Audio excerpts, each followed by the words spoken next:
The Dr. Terri Show is presented by Evexias Health Solutions. Evexias Health Solutions is an emerging leader in the integrative medicine on a mission to positively impact people's lives through the transformation of healthcare. Evexias educates and trains practitioners on the new, innovative, integrative therapies that support a preventative care model that drives vitality as you age. You can learn more about Evexias Health Solutions and many of the healthcare topics we discuss on the Dr. Terri Show at Evexias.com. That's Evexias.com, as well as find a provider near you. Now here's today's episode.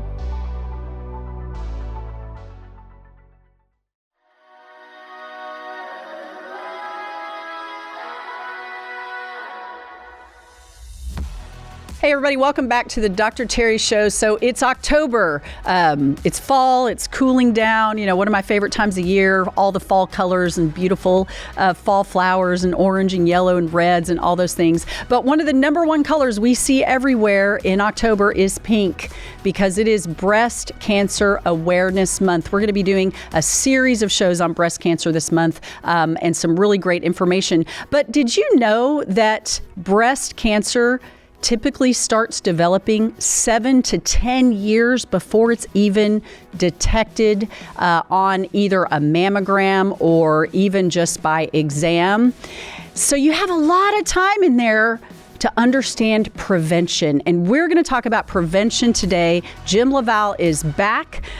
Some of the things you've probably already heard, but how do the things that we've talked about in the past around inflammation and diet and stress and some other interesting little tidbits, how they can actually help you work towards preventing this terrible diagnosis. Let's join the conversation.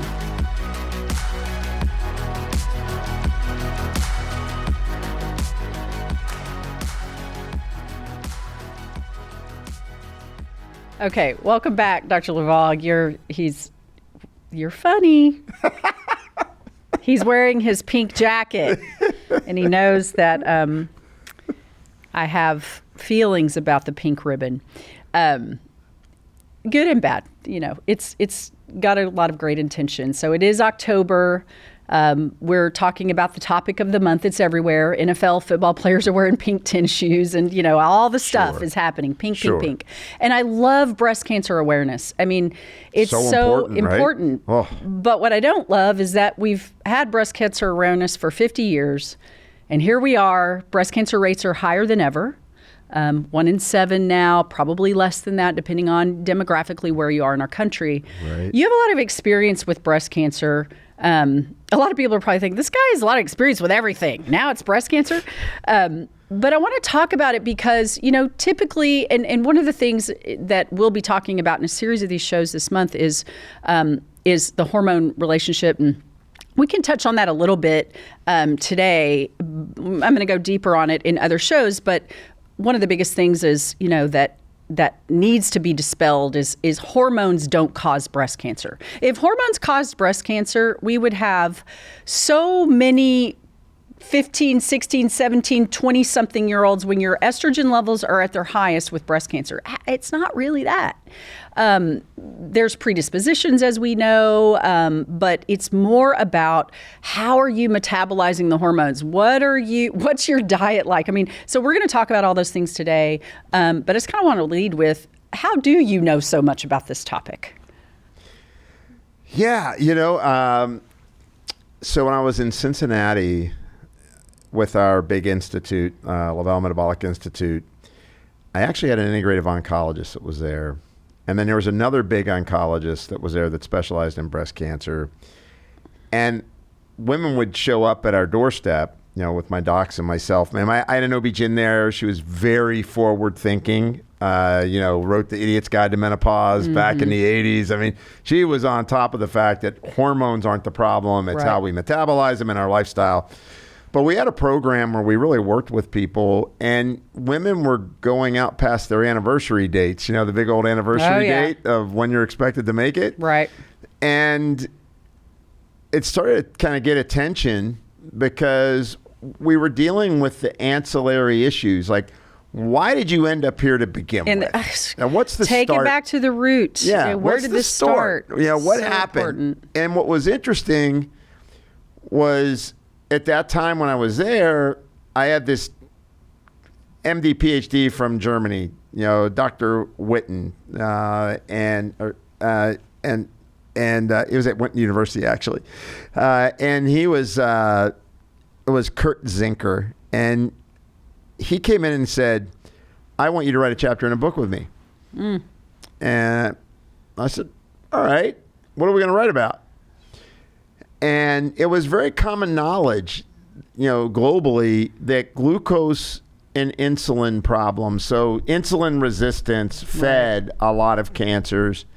I happen to have been studying that for a while, and the big thing that I was doing with women to help, in terms of their ancillary care for their breast cancer, was I was getting them on a responsible diet, getting their glucose regulated, managing their stress response, getting fiber back in their diet to help, to help with processing of hormones. Well, and just your gut in general, and feeding the probiotics to decrease LPS. Yeah. Okay, all of that, right? Was doing all of that and giving things that support the immune system, so that as they're going through their treatment, right. And then after their treatment, we would do things like measure, well, what are your platinum levels like, and clean that up, because they were a lot of times getting cisplatin or carboplatin as part of their program.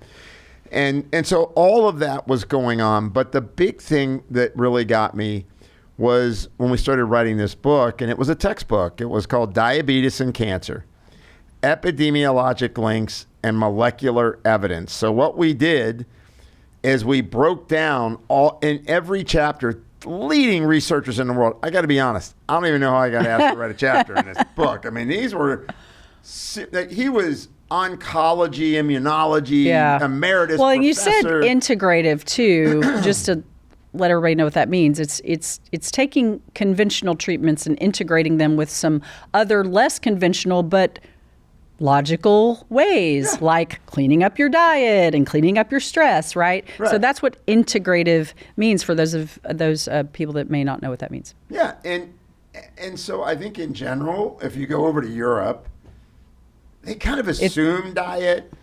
It's naturally integrative. There's no GMO foods. Right. Glyphosate is outlawed. Yeah. There's all these things that don't happen with the food. So here you have to do that extra layer of education to kind of get people to clean up their food.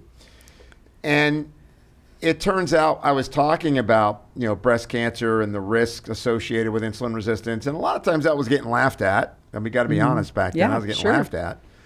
And then they published, and I use these slides in my presentations now, where we show breast cancer cells in like a certain solution of glucose, like what's called 5.5 molar glucose. And it lights up the cells. Yeah. And then you go to 11, you double the sugar, and more cells light up. Yep. And then you add insulin. And then the cells go on fire. And that was the very first evidence that was shown in cell culture that, you know what, when your glucose is up and you're insulin resistant, you're going to push that sugar and feed breast cancer cells. Yeah. But more importantly, it leads to developing it. Yeah, absolutely. So it's the thought that you've got a normal cell. Yeah, your body's normal, but now either through stress or toxicity or glyphosates or all the things that we know or check the box to find out about if you're triggering inflammation. Right. But the reality is this: when you start to become insulin resistant, you no longer can make energy efficiently.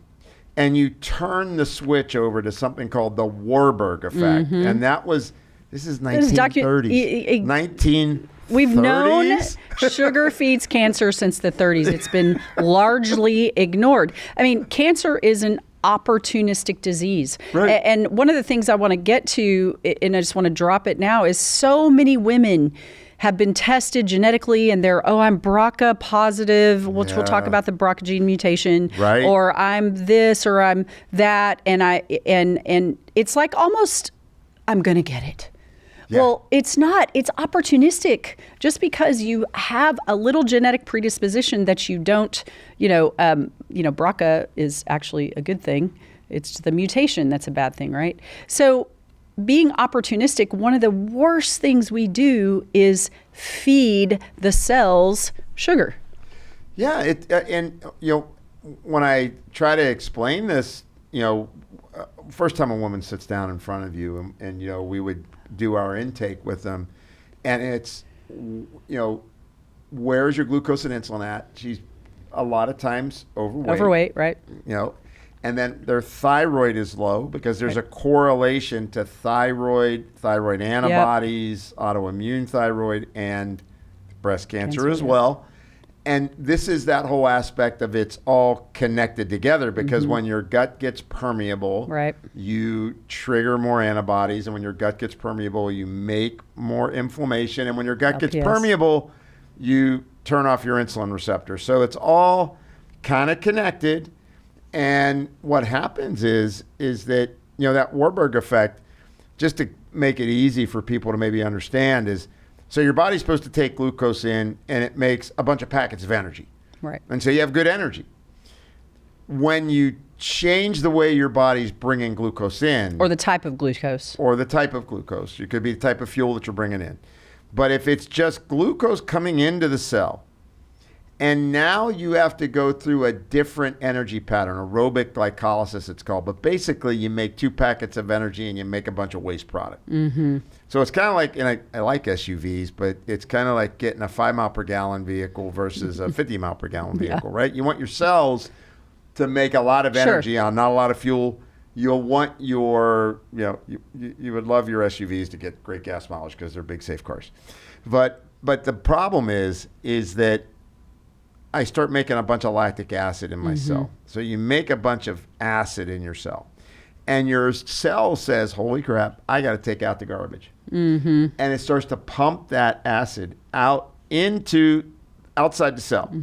And that actually creates what's called a necrotic space, where when the cell, that now either your cell has 2 different things it can do. It's vulnerable. Your cell can die. Yep. And it induces something called, the p53 suicide gene. It goes click, you're dead. You're dead. Yep. Or it can become immortal. Yeah. And a lot of times now it's becoming immortal more frequently because we've got cells. all these other things that are going on, whether it's hormone mimetics, endocrine disruptors, plastics, right? We've got all this other stuff putting pressure. But when it becomes immortal, what happens is your cell becomes tolerable to a polluted state. So even though it becomes tolerable to the polluted state, it now... Which sounds good in theory. Well, yeah. But it's terrible. It's terrible because now it triggers cell replication. And now you get a replicating cell. Which is cancer. And it's like our whole body. See, if we walk outside today... We're not in the Garden of Eden anymore. Right. We're not in Sardinia. Right. Sadly. Sadly, yes. So the air's not as fresh. We got all these things that are exposing, and our body becomes tolerant to it in order to survive, right? We're going to become tolerant to that. But the problem is with that tolerance, we start making a lot of low-grade inflammation signaling. So whether it's hormones, and look, go on the EPA's website and look at the millions of pounds of endocrine disrupting chemicals you get. Explain what endocrine disrupting is for the audience, because that term gets thrown around a lot, and a lot of people may be confused with what that means. Sure.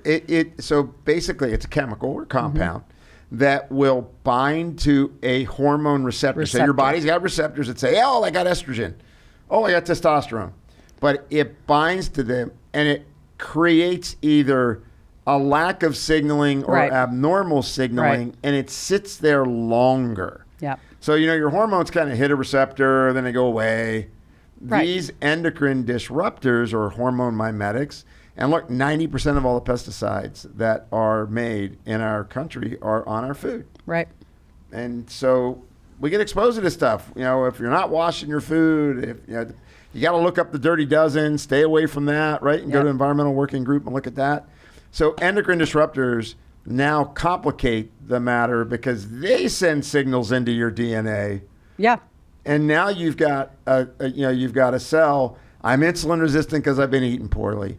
I haven't been exercising. I'm setting up the environment. I'm perimenopausal or menopausal because that's where all this trouble starts to hit, right? So well, that's when it rears its head. It's been working. It's been brewing for 10 years. Exactly. Right. And so the whole aspect of it is it becomes this perfect storm. Right. And look, I know you're going to go over this with Dr. Pete, so I'm not going to get into it because you got between you and him, two incredible experts going to talk about this. But there's evidence that shows if you give estradiol and testosterone together, or just testosterone alone, right? So estradiol, testosterone alone reduces the risk of breast cancer in women. Yep. And those are published studies and findings that are readily available. So I know you're going to talk about that. Well, in the future. even we are going to talk about it, and I think that's one of the things that happens, of course, when a woman. Now, I just want to point out two things. I just want to slow down on this because one thing I want women to understand is this breast cancer development, or any cancer, but let's just talk about breast cancer, because as we're talking about, starts 7 to 10 years before a mass is even detected. That's right. So this didn't just happen yesterday or a year ago when I started on hormone therapy, because that's what happens. A woman will she'll go through perimenopause. Now in her 40s, she's lost in her 30s, she's lost testosterone. In her 40s, she's losing progesterone. Both of those very breast protective. And then she loses her estrogen, and then bam, she goes on an estrogen hormone therapy. Right. And then 2 years later, she's diagnosed and like, oh, it's that hormone. You need to go off the hormone. It's the hormone. Nobody's talking about the fact that this started when you were making your own hormones a decade ago. Yeah. But let's talk about the other things, which you've already mentioned, with inflammation, obviously glucose, obviously diet, and endocrine disruptors. And that's a lot. That's picking up a lot of information and I want people to just kind of pause on that, and let's sit there for a minute. And we are going to talk about the hormone conversation a little bit later, but it is important for everyone to understand that now there is evidence to show, and even a 2020 JAMA study, a Journal of American Medical Association study that came out that showed estrogen, even synthetic estrogen, the worst estrogen you can take, right, was preventative for breast cancer. Right. That's crazy to me, but it's not plaster on the cover of Time magazine like it was in the early 2000s that, hormones are bad. So we've got a lot of work to do in re-educating people in the hormone world. But I want to delve in your expertise around and peel back this onion layer around insulin resistance and inflammation and the gut. Sure. And those contributors to breast cancer as well. And it's kind of funny. Every time we start talking about the gut, we're talking about the gut in a different topic, whether it's dementia, whether it's cardiovascular disease, we've talked about it. And now here we are at breast cancer, and guess what? The gut. Hippocrates said it, all disease begins in the gut. He was a pretty brilliant guy. How do you figure that out? I don't know. I think he just was real smart. Yeah, me too. So let's break this conversation down a little bit more. I love where you're going with the Warburg effect and the cells dividing. People need to understand this is a preventable, in the majority of cases, disease. There are some random rare breast cancers that happen in young women that I'm not talking about those. I'm talking about the average. So. Absolutely. So a couple things. One, when we start talking about insulin resistance and this whole glucose regulation creating the problem. Once again, going to say something really easy to say, very difficult to do. Yeah. You got to cut down how much sugar you're eating. Yeah. And how much wine you're drinking. Unless it's European wine that's dry and low in sugar. Come on now. Oh, it's lower in sugar? Really? That's what I've convinced myself of. This is good. This is good. Okay, great. No, I mean a little bit. Look, obviously, a little bit of wine is not a problem. Right. But I'll give a good example. Talking with somebody yesterday, had the nurse practitioner on, a mom, we're talking to a person, and this woman was very clear. Yeah, we open up a bottle of wine, and we're going to finish it. So, and then I'll usually have a cocktail. And it's a lot of inflammation. So right away, especially if it's wine made in California. Yeah, you got to be careful on that one because of the, certainly the pesticide levels are pesticides big are issues. not allowed in the other countries that make wine. No other country on the globe that makes wine uses the pesticide. They're outlawed. Yeah. They use natural ways to, anyway. Exactly. I digress. And so therefore, yes, you got people living to 100 in Sardinia and Greece that are drink wine every day. Yeah, it's not a problem. Yeah. From a young age. Exactly. So, but what happens is the compounded effect, right? Right. You think of a typical woman, at least that I have talked with, and look, most of the people that come in to our centers, it's women because they're more proactive. Sure. Right? They're under a lot of stress, so they stress eat. And when they stress eat, they don't look for broccoli. Right. They're going to find a cookie. They're going to find a piece of cake. They're going to eat candy. They like sweets, and they're triggered for that because it's comfort food. So it is imperative to learn how to eat a lower sugar life. I'm not going to sit there and tell you, oh, you have to be perfect. Right. Because that's just not real. Yeah. I mean, look, if I'm out to a restaurant and they got a really good looking dessert, probably share it with 2 or 3 have a people. bite. Have a bite.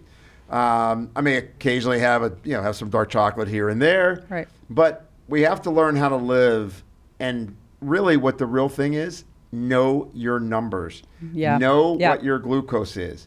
If your glucose is in the 90s, you are trending in the wrong direction, and that's that 10-year model that you just talked about. That's right.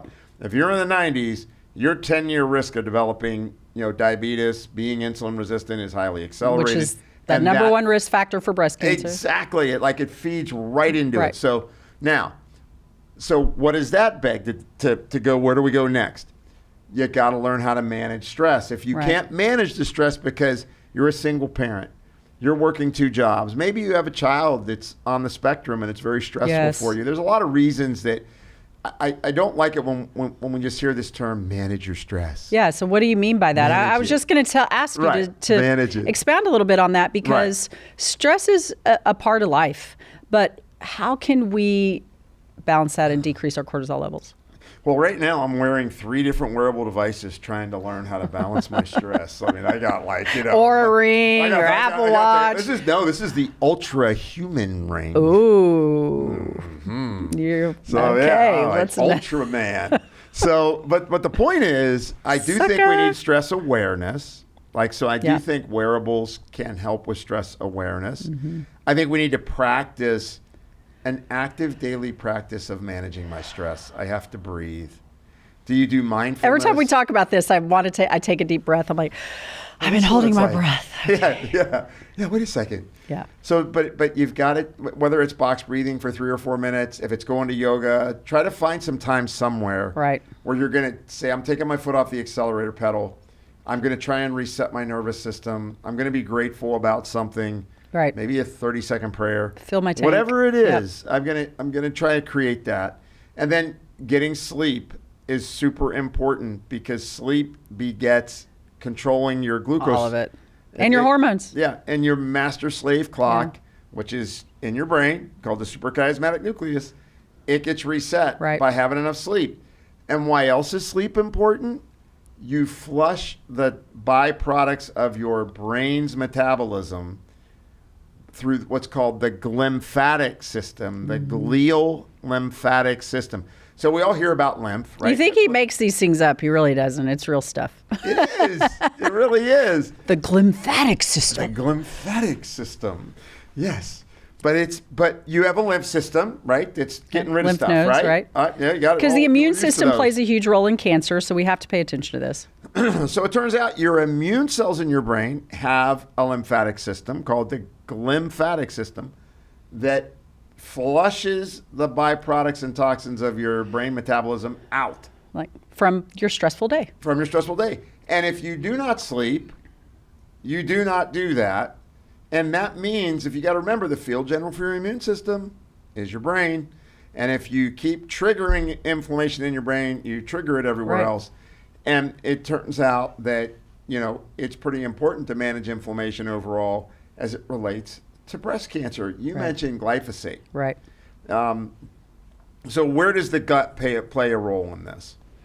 So first of all, when your gut, you've been on a lot of antibiotics, you've been on oral contraceptives for a lot of Yes. years, Look, right? A lot that's of a women whole on nother oral contraceptives, conversation. right?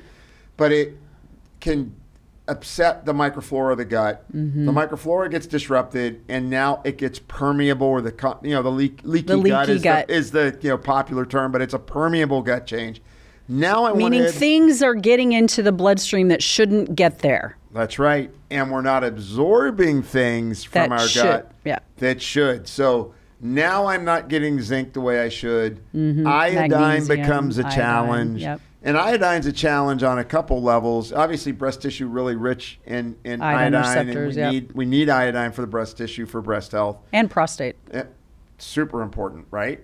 And so now, and then you've got chlorinated water that blocks your iodine receptors. And now I'm in my hot tub, I'm using bromine. So, you've got all of those kind of issues that are there. But I think there's a foundational issue of I'm not absorbing the nutrients I should. And now things are getting through my gut that Right. shouldn't be. And that creates an immune response. So that triggers inflammation. Hence the autoimmune thyroid because of the permeable gut. And that's just, Hashimoto's food antigen-induced thyroiditis. And then there's this issue of when my gut gets permeable, I trigger systemic inflammation. Mm-hmm. And we go back to this term, Here it is. lipopolysaccharide Right. or circulating endotoxin that binds to your thyroid, triggers that autoimmune response. And now what do we have? We have poor metabolism of hormones because my gut's permeable. I'm not getting enough fiber. Right. It's so rare that people hit their fiber target. Yeah. And fiber is critical to how you go metabolize estrogen. Yeah. It's critical. So now I've got this complex going on. So that 48 or 50-year-old woman sitting in front of you, and she's insulin resistant and has gained weight. Her gut is permeable. Insulin resistant people make more lipopolysaccharide. Their gut gets more permeable. So their gut's permeable. They're not getting nutrients. Their thyroid's slowing down. They can't utilize fuel. Mm-hmm. And then it sets them up for that, I would say, dastardly moment. It's not a magical moment. It's a dastardly moment where the flip of the switch, Yep. the Warburg effect starts to occur. Now I'm damaging my DNA, and now the end process is cancer. And I wish, look, when I first learned about this, it was interesting. Listening to Dr. Reckwig and reading Reckwig's books on homotoxicology in the 70s, basically it was the more toxic you get, the more it drives into your cell. The more it drives into your cell, the more you lead towards developing cancer. This isn't a new concept. It's not a new concept, but we could rabbit trail on a whole conversation of why we're not there. You Right. just said 70s. That's when one of the biggest breast cancer research foundations was started. Right. Anyway, But we're there for, once again, end treatment, not how do Prevention. we prevent. Prevention. They're two totally different stories, right? When I developed the metabolic code, it was about how far are you away from being well. yeah. That's a different question than are you sick yet? That's right. And that's what that's why we do what we do. We're trying to radically change healthcare in this country to where people go to their clinicians to be well, not when they're sick. There's How a can fear we do with that? Why is that? Well, no, I think the way we've progressed, and look, I've taught in medical school as a faculty member 18 years, pharmacy school, big believer in all our education and where we need to move. And, it's this thing of, new ideas don't get accepted, old people die, right? We've had this recirculating of this theme of wellness, right, in other cultures and here. Right. Early 1900s, a lot of botanical medicine was the way you got well. Yeah, that's all we had. And that's right. And it wasn't profit driven. I mean, we can go down the conversation of right. who's funding medical schools, who's funding research, who's funding. It's pharma. You can't. And then the food industry creating the issues with the food, and then the pharma industry coming up with not a fix but a chronic lifetime medication. We see this right now with Ozempic, which, I love, I prescribe a lot of, but, that's not the fix. With the thought that you're going to get them over changing their lifestyle, changing their lifestyle. Throwing them a lifeline. Yeah. Incredible development in that drug. But I think it's a big deal to really think about for women with breast cancer. There's two sides to it. They walk in, their doctor tells them they have breast cancer. Well, the hospital and the white coat and the model is like, oh, I've got it. I really need to follow that. And the part that always bothered me with that is there wasn't enough emphasis on diet. Right. And not enough emphasis on you should be avoiding sugar. Yep. You should be eating more responsible. There are ways to keep your weight on while you're going through treatment so you don't get cachexia or the loss of muscle and drive. Muscle wasting. I have a story. It's a good time to insert it is because I had a patient one time about a decade ago, and she came in to see me. She really wanted her hormones, needed her hormones. Asked her if she'd had a mammogram. She was a little behind on her mammogram because she hadn't gotten insurance. Right. But now that she had insurance, she was going to get the mammogram, but no risk factors, thin, fit, Right. So I said, well, we can talk about the hormone conversation, but I really like to have a baseline, make sure, she was in her 50s. So she comes back a few weeks later and she said, okay, well, I have to be honest with you. I do have a lump. And I went to get a mammogram and it's cancer. So what do I do? And so referred her to a breast cancer surgeon and, she went through the whole thing. So she goes through the whole consultation with this breast cancer surgeon. And they're recommending, of course, we're going to do a double mastectomy. She did have a lymph node that was positive after the biopsy. And then they were going to do a reconstruction while they were in there. And then, of course, she couldn't do any more hormones forever and ever. Amen. Because that was the big, bad, ugly thing, of course. And so I love this woman that's my patient because she looked that breast cancer surgeon in the eye. And then, of course, they talked about the chemo and this and that and that. Possible radiation. Radiation. Even though we're going to take your breast, we still probably should irradiate that bed, kind of. And she looked at her and she said, okay, I want you to take your doctor hat off right now. And if I was your sister or your mother, would you give me the same recommendation, knowing what you know? That's a brave question for a patient to ask a clinician. Sure is. But the braver answer from that breast cancer surgeon, after 30 seconds, she said, no, I would not. That was incredibly brave by that surgeon. And then the patient said, thank you. Yes. I will move forward with the mastectomy and the reconstruction. And then I am going to fly to Arizona and work with a functional medicine doctor who helps with this prevention. He put her on totally sugar out of her diet. They did high dose, IV vitamin C. They did all these other nutrients, and she's now a decade cancer free. And she had a positive lymph node, and she didn't do any of the conventional treatments. I tell that story because it's everything we're talking about here. As far as, and I'm not saying don't do the treatments, but I'm saying think about other things because no one is talking about, in all of that treatment conversation that she had with the oncologist and the breast cancer surgeon, not a single conversation came up about diet and lifestyle and stress. Not one. Yeah. The same thing happened with my sister-in-law, who was 52 and diagnosed with stage 4 pancreatic cancer. And that's a whole nother story, but we ended up going to Switzerland to Paracelsus Clinic out there. And that's when I really started figuring out and learning that we just aren't doing it right in this country.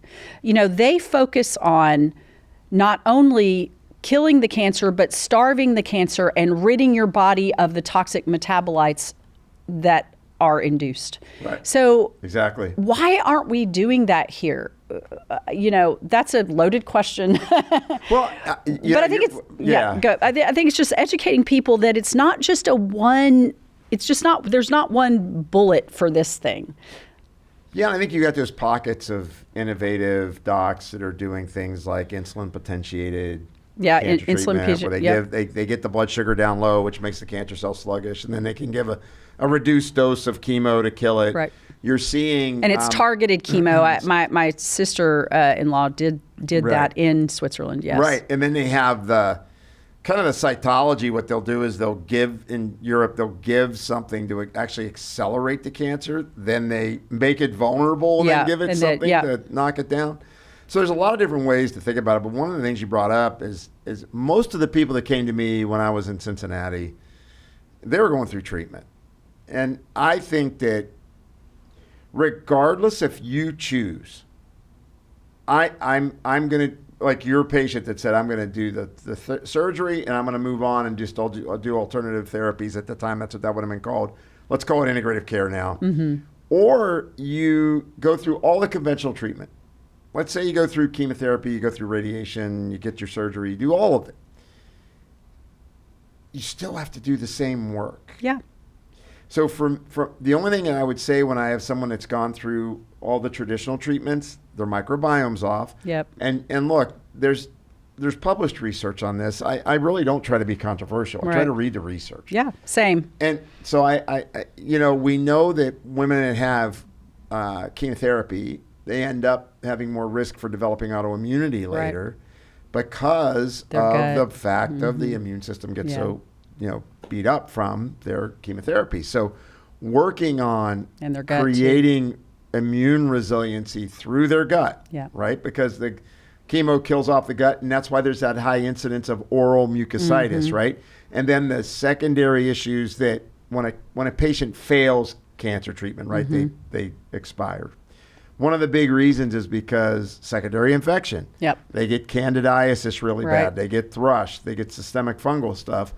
And that's because basically the drug therapy shut down their immune system. The gut and their immune system. It's okay. We can talk about that. There's treatment failure.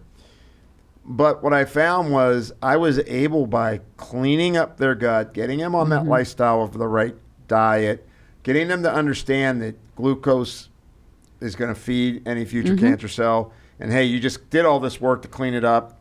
Your oncologist did this great job. Let's now do a great job on that piece. And the one big thing I found that a lot of people didn't think about is I would do toxic metal urine challenges because we want to look at environmental burden. Right. And I'd always see these high platinum levels.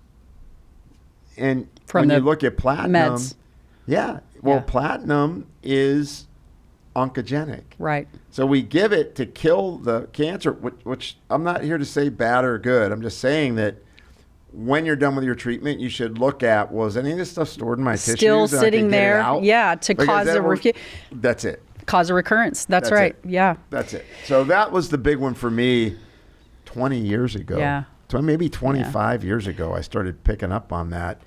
And that, hey, we've got to clean that person up. They got to work even harder. Yep. Because they've went through conventional treatment, and the treatment's it's harsh. Nobody's going to say, I think I'm wrong there. But that means the gut needs to be corrected. The immune system needs support. We got to do some detoxification. You got to get the neuroinflammation down because you get chemo brain, right? And you want to kind of clean that up. And then you got to do all that work of what we talked about. Where's your iodine levels at? Where are you at with all of these? Just understanding too that when it's all said and done, you need your hormones. But the best, exactly. The best way to get to cure cancer, is to not get Mr. cancer. Pink Ribbon, is to not get cancer. And that's really important. You've talked a little bit about the gut microbiome, and that's really important because we know that there are certain more cancer-causing metabolites of estrogen metabolism that our body has beautifully designed to get rid of through the stool. So not only are you not sleeping, but are you having daily bowel movements? So a big conversation. Prevention is key. We keep talking about this. It goes back to diet. It goes back to sugar. It goes back to inflammation. But I think that the key takeaway is changing your lifestyle for positive habits so you can reverse what might already be brewing, no matter your age. Correct. And then if you or a family member is already there, understanding how to integrate some of these other things that we're talking about that are so important that most cancer treatment centers aren't really talking about. Now, there's a couple of them that I've noticed are starting to talk about diet a little bit more, Right. But not enough. Correct. Not enough. So any last nuggets around this breast cancer conversation Well, here, that you just want to say? Let's just give people two simple things that they could do, right? And that would be, one, start taking fiber. Yeah. Try to get your fiber goal to 30 to 40 grams a day. At least eat more fibrous foods. Try to do that. Yeah. And if you can't do that, Yeah. get something like Sun water. fiber, Get I something like like that. sun fiber. Sun You fiber's you great. put it in water, Yeah. right? You can put 2 scoops in it a couple times a day. Man, It's tasteless, odorless, doesn't thicken anything. Going to have a good bowel movement every Yeah, day. I love sun that, fiber. Right? So that's one. 2 would be, and you're going to get some prebiotic effect from that. 2, I'd say, is go ahead and take a probiotic at least 3 or 4 days a week, because you want that microbiome diversity and immune regulation. That's super important. Yep. And of course, I already talked about getting the sugar down, but the third Sleep. is please Yeah. get some sleep Yeah. and get up and move a little bit. Yeah. Yep. But fiber, probiotic, get some sleep. Man, that's 3 big steps. Move your body. Move your body. Cut the processed foods and sugar. Thank you again for joining us. I really appreciate you. It's all good.